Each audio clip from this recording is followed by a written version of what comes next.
Bala sir இயக்கி அருண் விஜய் நடித்த வனகான் படம் எப்படி இருக்குது அப்படின்னா சூப்பராக இருக்குது. பொங்கலுக்கான படம் தான் இது.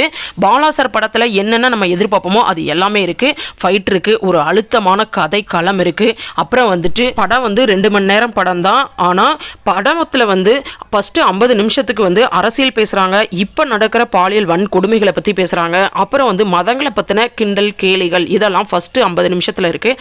அதுக்கப்புறமா இன்டர்வலுக்கு 10 நிமிஷத்துக்கு முன்னாடி தான் கதையே ஆரம்பிக்குது.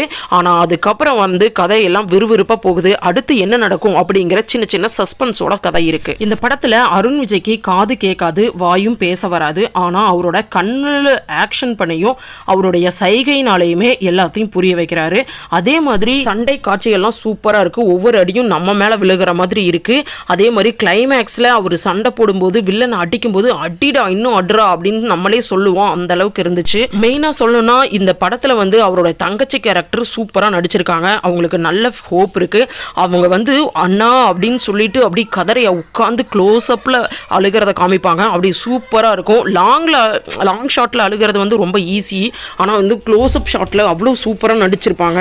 அப்புறம் சமுத்திரக்கனி போலீஸ் ஆஃபீஸராக வராரு, அவரும் நல்லா நடிச்சிருக்காரு. அதுக்கப்புறமா நீதிபதியா மிஸ்கின் வராரு. மிஸ்கின் இதுக்கு முன்னாடி நம்ம இந்த மாதிரி பார்த்துருக்கவே மாட்டோம். அவ்வளோ சூப்பராக நடிச்சிருக்காரு. கொஞ்சம் இடங்கள்ல வந்தாலும் அவரோட செம்மையா இருக்கு. இந்த படத்தோட கதை என்ன அப்படின்னு பார்த்தோம்னா, சுனாமியில பெற்றோர்களை இழந்த 2 குழந்தைகள் ஒன்னா சேர்ந்து வளர்றாங்க. அதுதான் அருண் விஜயும் அவருடைய தங்கச்சியும்.